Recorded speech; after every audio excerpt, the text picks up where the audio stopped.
in order to threaten someone, you need to have the tools for that. You need to be ready to use this leverage.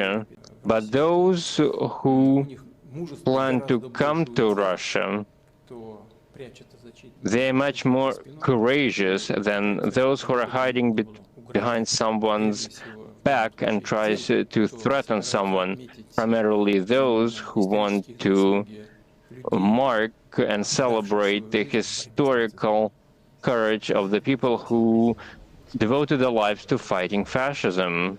This is my video update on this April the 21st, Monday afternoon, coming to you from Nicosia, Cyprus. Let's talk about some news. And let's start things off with the breaking news, which is that Pope Francis has passed away. I will read you a statement from Russian President Vladimir Putin on the passing of Pope Francis. Putin said, during the years of his pontificate, he actively contributed to the development of dialogue between the Russian Orthodox and Roman Catholic churches, as well as constructive interaction between Russia and the Holy See, the Russian president said.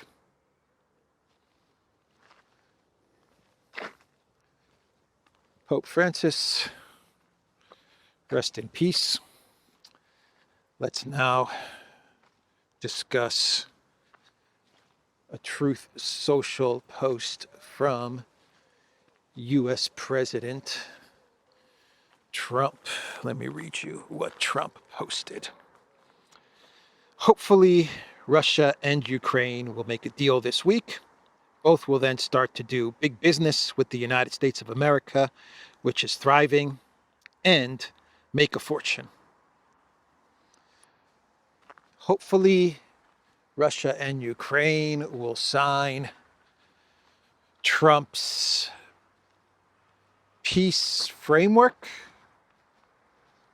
I guess that's what we can call it, peace plan framework that was presented in Paris by Rubio to the UK, France, Germany, and Ukraine.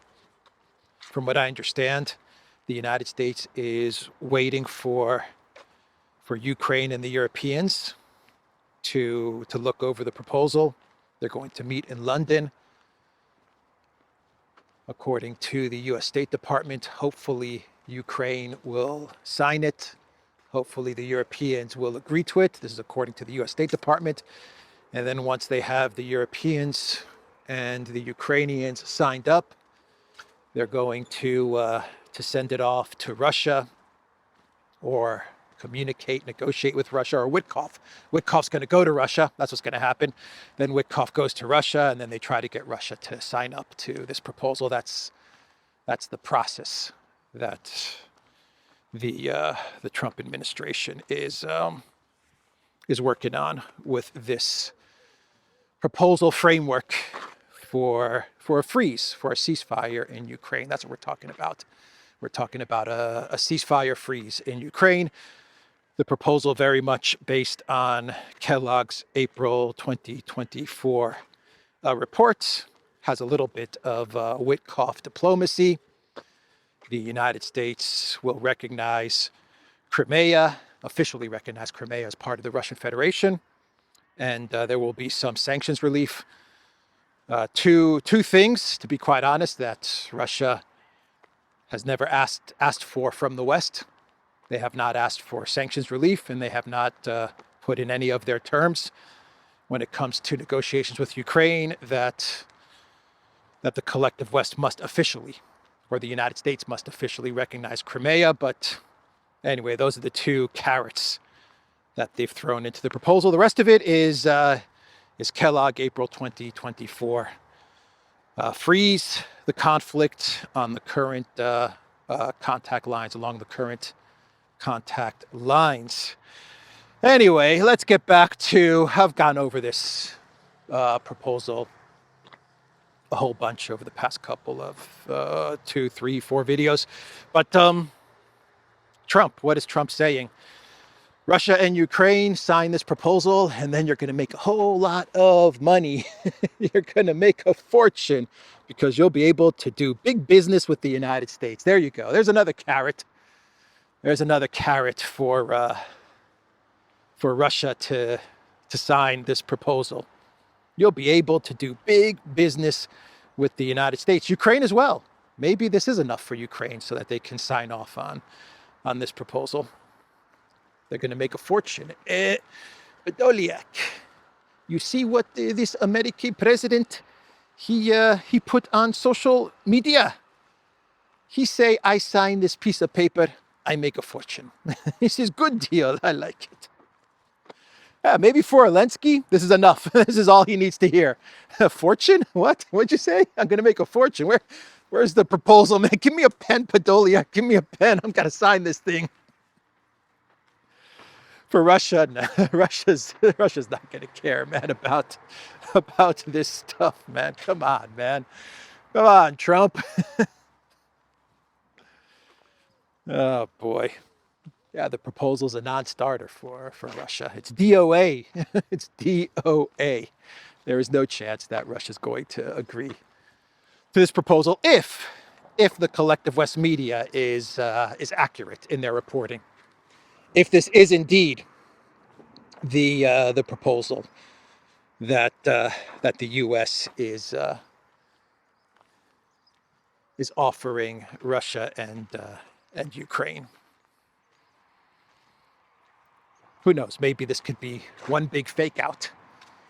Maybe they leaked this stuff to the media so that they can publish details of a proposal that Russia's never going to sign in order to distract away from a proposal which is heavily based on Istanbul Plus, Witkoff diplomacy, June 2024. Russian terms, I don't know. maybe. I give it a 1% chance that that's what's going on. I think that we're looking at Kellogg, April 2024, with a little bit of Witkoff freezing the conflict. The United States trying to freeze the conflict. Anyway, Trump also posted on Truth Social the golden rule of negotiating and success. He who has the gold makes the rules. Thank you. Not quite sure what that post means. Obviously, Trump is talking about the Liberation Day tariffs or the tariff trade war with China. China's buying a whole lot of gold. Does that mean that they make the rules, or is the U.S. making the rules because the U.S. has a lot of gold, especially in Fort Knox? Have they seen all the gold in Fort Knox, and now they understand that they have a lot of gold and they can make the rules? I don't know. All I know is that China has been buying over the years a whole lot of gold. So that's the post on Truth Social.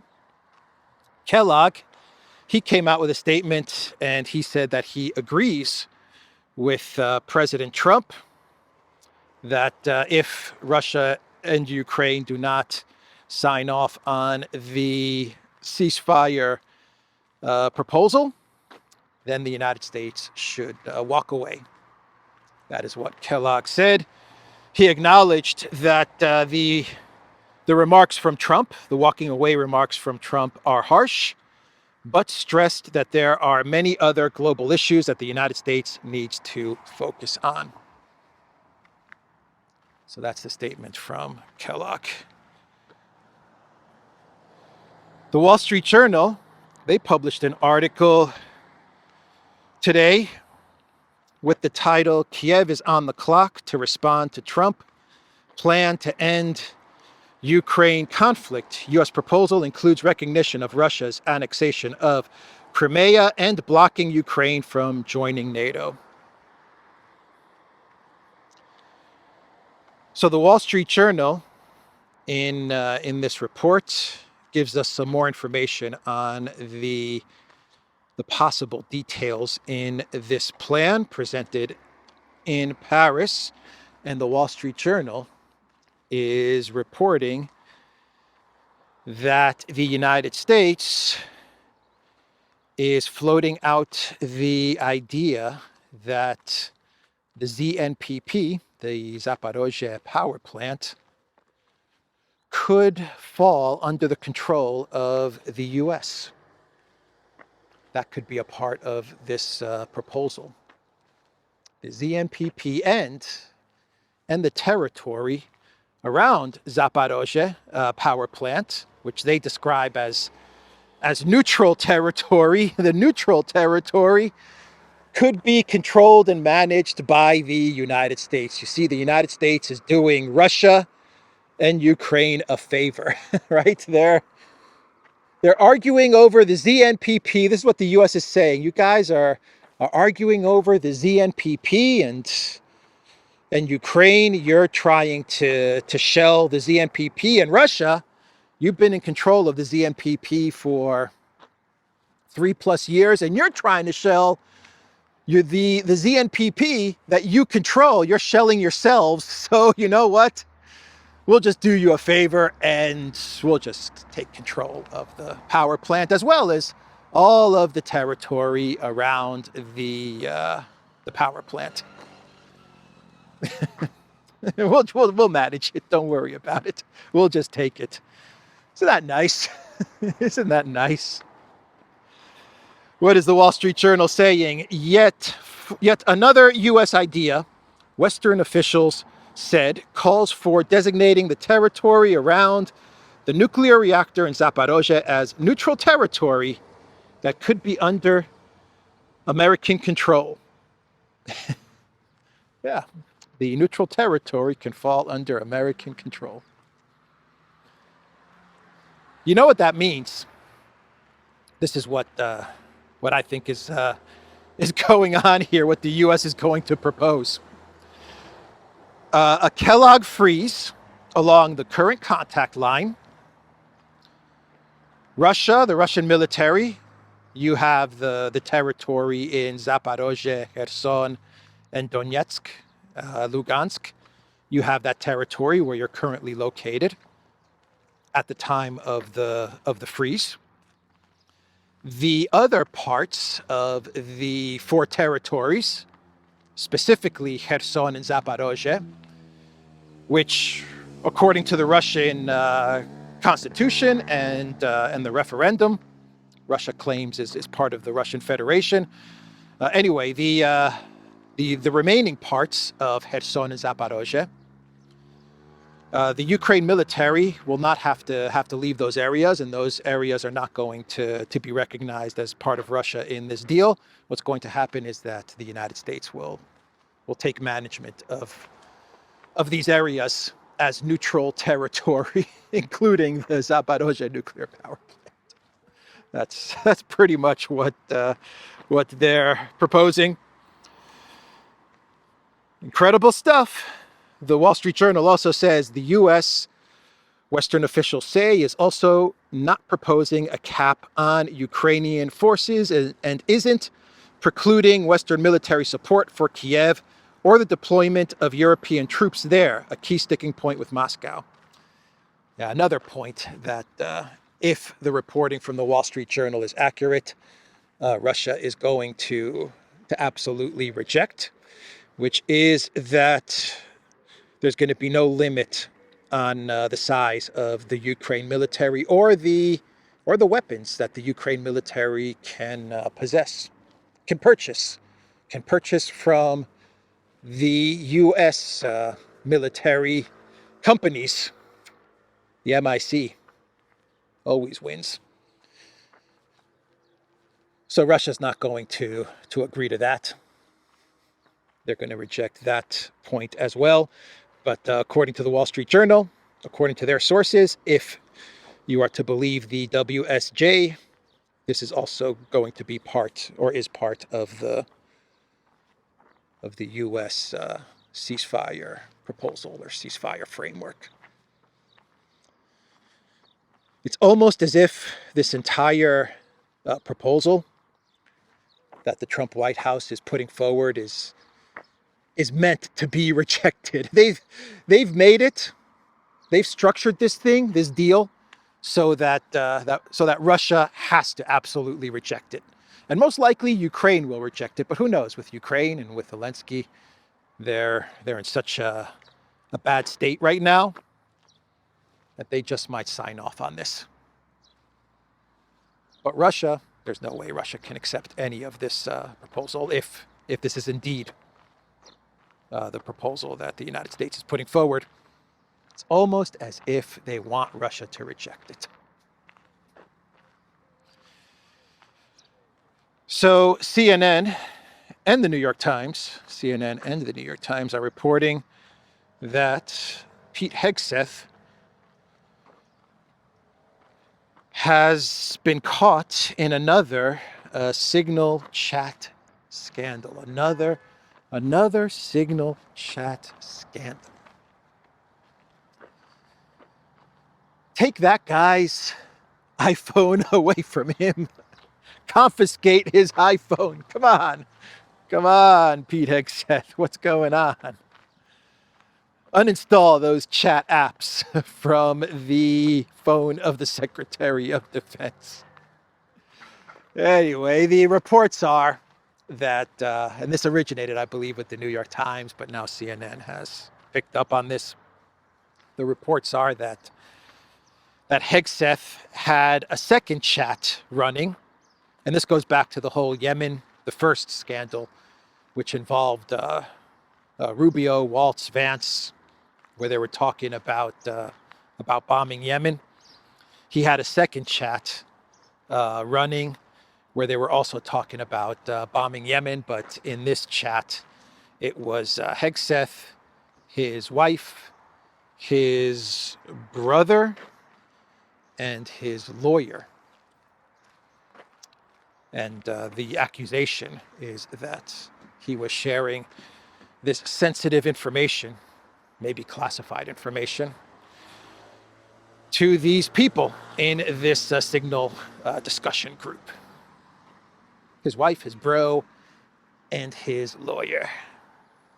From what I understand, though, his brother and his lawyer actually work for the Department of Defense. I think I read that somewhere, though I'm not quite sure what their access is to classified information. I don't know any of that stuff, but I do believe they are employed by the Department of Defense. So for them to be in a signal chat may not be so out there, but his wife was also in this discussion group. Hegseth shared detailed military plans in second signal chat that included his wife and brother. Defense Secretary Pete Hegseth shared detailed plans about a military operation against the Houthis in Yemen on a second signal group chat, this one on his personal phone, and including his wife, lawyer, and brother, 3 people familiar with the chat told CNN. Yeah, on his personal phone. I don't know if that means anything, but anyway. Not looking good for Pete Hegseth. Maybe this is a nothing burger, though, as well. Who knows? We have to wait for some more information to come out. Right now, all we have to go on is this New York Times report and what CNN is coming out with. The revelation comes as some of Hegseth's closest advisors have begun sounding the alarm about the secretary's judgment, including the former press secretary, John Uliot, and 3 former senior officials Hegseth fired last week. His top advisor, Dan Caldwell, Deputy Chief of Staff Darren Selnick, and Colin Carroll, who served as Chief of Staff to the Deputy Secretary of Defense. Yeah, so this might be connected. All of this might be connected to the recent firings in the Pentagon. The claim is that these people were fired by Hegseth because they leaked information, but they claim, these officials, they actually got together and they issued a joint statement They claim that they did no such thing. They did not leak any information. I read other reports which claim that the firing of these individuals originates from the New York Times report, which said that the Trump administration rejected Israel's plan to bomb Iranian facilities, nuclear facilities. That was what the New York Times reported last week, and this was going to be a plan where Israel and the United States for 1 week bombed Iran, bombed the nuclear facilities of Iran. And the New York Times reported that the Trump administration, President Trump, Vance, Gabbard, and Hegseth, Susie Wiles and Hegseth was also someone who sided with Trump. They agreed to reject the Israeli plan to bomb Iran, and the firing of these people in the Pentagon somehow originates with that reporting from the New York Times. I've read analysis which says that as well, but we don't really have a confirmed reason as to why they were fired. Just leaked information. That's the only reason that we've received so far from the Pentagon. It's probably time that Hegseth issued a statement as to why these individuals were indeed fired. Anyway, it looks like certain parts of the U.S. government, or the U.S. deep state, or the permanent state, is coming after Hegseth. The Ukrainian ambassador to the United Nations, who was also at one point in time the Ukraine ambassador to Germany, Melnik. Remember that guy? Melnik. He is I've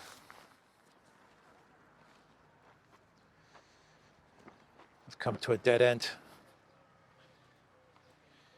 He has now written an open letter to BlackRock Merz. He was the Ukraine ambassador to Germany during the beginning of the special military operation, way back in the beginning of the SMO. And he was the guy that called Olaf Scholz sultry liver sausage. Is that what he called him? A sulky. A sulky liver sausage. Remember that guy? Yeah, he was constantly trashing Scholz. And every time he trashed Scholz, Scholz was kissing his butt even more. Weird, man. I mean, he was trashing the pirate. Every other day he was trashing the pirate, and the pirate just kept on coming back for more. Yeah, he also gave what did him in was what removed him as ambassador to Germany was he did this podcast interview where he was praising Bandera, and then Zelensky, he had to remove him as ambassador to Germany. And then a couple of years later, they appointed him as the representative to the United Nations. Anyway, this guy who has it in for Germany, he loves to trash talk Germany.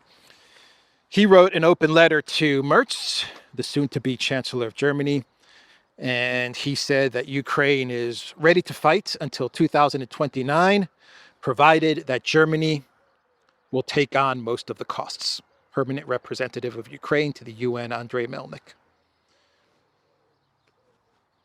That's right, Germany. Ukraine is ready to fight, but you have to pay for everything, for most everything. So in this letter to Merz, Melnik is asking Germany, Merz, when he becomes chancellor, to donate 30% of Bundeswehr stock of armored vehicles and aircraft to Kiev. He wants 30% of all the military hardware and weapons that Germany has, to donate it. Not sell it, not loan it.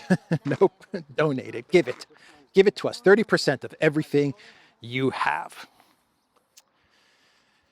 That includes Tornado fighter jets, Eurofighter Typhoon, Tornadoes, Leopards, Puma, Marder infantry fighting vehicles, all of it. 150 Taurus cruise missiles.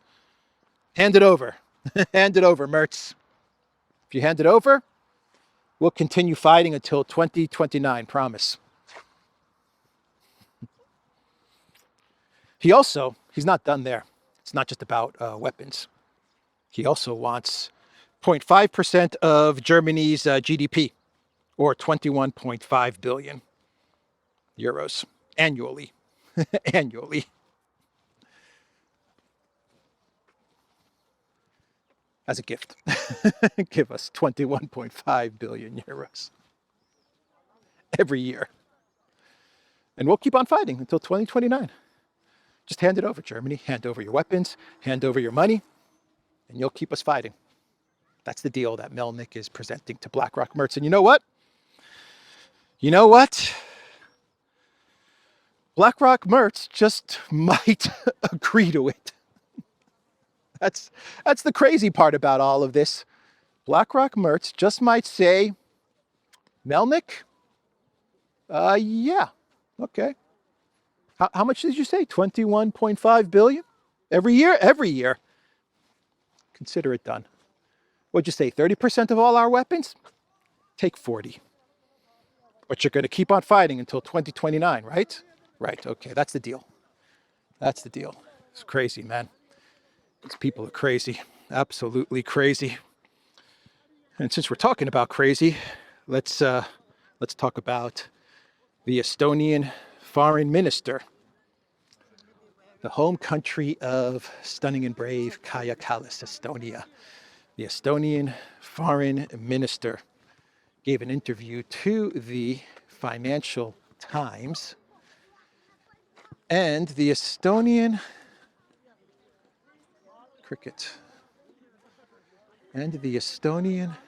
foreign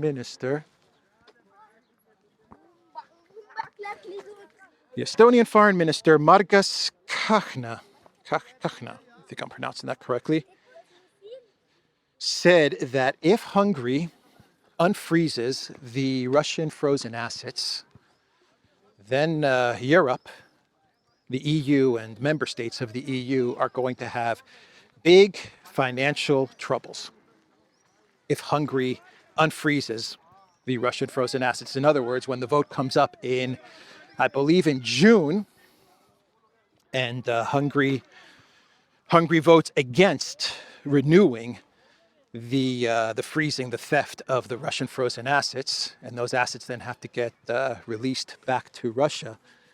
According to the Estonian foreign minister, so many member states of the EU have based so many loans and so much money that they've dished out to Ukraine on those Russian frozen assets that if they did not have those Russian frozen assets anymore, they would be in big trouble with these loans that they've given out. Quite a statement from the Estonian foreign minister. Man, they're up to all kinds of no good when it comes to these Russian frozen assets. You know it. You know they've been dipping into these these funds, and they've been giving out loans, and they've been dishing out money left and right. You know it. They're scared to death of having these funds unfrozen. They're going to be in big trouble. Magnus Kahna said that blocking the extension of EU sanctions against Russian assets, a threat Orban has repeatedly made but has never carried out, would put the governments of the G7 and EU countries in a different position due to the multi-billion loans granted to Kiev, which are covered by frozen Russian assets. The Financial Times writes. We're not only talking about EU countries, we're talking about G7 countries. What G7 countries are we talking about? We're talking about the UK, man. That's the country that we're talking about, because the UK has based all their loans to, or most of their loans to Ukraine on the Russian frozen assets, right? Oh man, Hungary, please, please, Orban, please, Hungary, vote to unfreeze those Russian frozen assets. You can do it. I know you can do it. I know you can do it. Unfreeze those assets. Let's see what's going on with the EU and the G7 countries. Let's see what games they've been playing with these frozen assets. Let's do a clown world. We'll wrap this video up. We are getting reports, confirmed reports actually, that the ETHEREUM WEF founder and chairman Klaus Schwab has resigned with immediate effect. As of today, April the 21st, Klaus Schwab is no longer the chairman of the WEF, the World Economic Forum. There we go. There we go. Klaus Schwab is out. But they've got a new guy in there who's, from what I understand, who's just as nutty as Klaus Schwab. But anyway, Eat Them Bugs is no longer the chairman of the World Economic Forum. And we also have time cop Jean-Claude Van Damme, who a couple of days ago said in a video statement that he is going to be traveling to Moscow and he would like to meet with Putin, and he would like to talk peace and politics and culture and society and all of these things, and he would like to become a peace ambassador. Jean-Claude Van Damme, time cop. Yep, he was sitting next to some other guy. I don't know who that guy was, but he said this in a video statement. He talked about how he had met Putin in the past, and now he wants to come to Russia and talk peace.